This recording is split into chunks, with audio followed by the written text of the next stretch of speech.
En marketing digital, on va plutôt parler d'utilisateurs que de clients. Il y a une vidéo où vous allez pouvoir retrouver l'explication du pourquoi. Ces clients, ils n'en sont pas tous au même stade d'interaction avec votre marque. C'est pourquoi nous allons regarder ensemble quelles sont les différentes étapes de relation que peut avoir l'utilisateur avec la marque. Au départ, au début de la relation, l'utilisateur, c'est un visiteur. C'est quelqu'un qui a à peine entendu parler de la marque, qui comprend à peu près ce qu'elle fait ou pas. D'ailleurs, c'est quelqu'un à qui il faut expliquer. Expliquer qui on est, donner des informations sur la valeur ajoutée. Au fur et à mesure que la relation avec l'utilisateur s'approfondit, il va devenir prospect, il va montrer de plus en plus son intérêt avec la marque et dans ce cas, il va rentrer dans la phase de prospection qui comprend 3 étapes. Le lead, la personne qui montre son intérêt, le marketing qualified lead, c'est-à-dire l'utilisateur qui montre son intérêt et qui potentiellement a envie de faire des choses avec la marque et peut-être que c'est acheter mais peut-être que c'est autre chose comme liker la page, comme partager des contenus. Et enfin, on a le Sales Qualified Lead, qui est là, quelqu'un qui est prêt à acheter et prêt à s'investir avec la marque. L'interaction suivante, c'est celle de devenir client.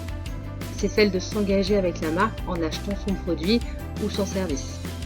Et enfin, vous avez comme dernière étape celle de l'ambassadeur. Alors attention, l'ambassadeur, c'est pas quelqu'un qui est payé. Ce n'est pas un influenceur comme on peut l'entendre sur les réseaux sociaux, c'est vraiment une personne qui est tellement enchantée de la marque qu'elle a envie d'en parler.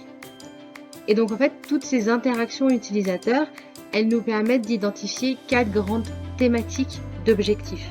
Des objectifs qui vont être liés au fait de faire connaître la marque, d'autres qui vont être liés au fait de faire aimer la marque, de faire agir ou bien de faire parler de la marque.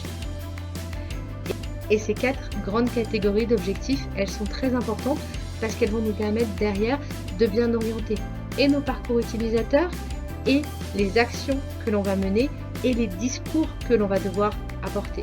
Donc ces 4 grandes familles d'objectifs, elles vont nous permettre de faire le lien entre nos personas, nos parcours utilisateurs et notre tableau d'action. Il faudra toujours faire en sorte d'avoir ces 4 grandes familles d'objectifs en tête pour pouvoir proposer l'action la plus pertinente possible au bon utilisateur au bon moment. J'ai fait une vidéo justement pour parler de ce cycle d'interaction utilisateur, une petite métaphore que je vous partage dans la description de cette vidéo. Vous comprenez maintenant comment fonctionne le cycle d'interaction utilisateur. Si vous avez des questions à ce sujet, n'hésitez pas à me contacter. Et maintenant, passons à la ressource qui va le plus utiliser le cycle d'interaction des utilisateurs, autrement dit le parcours client.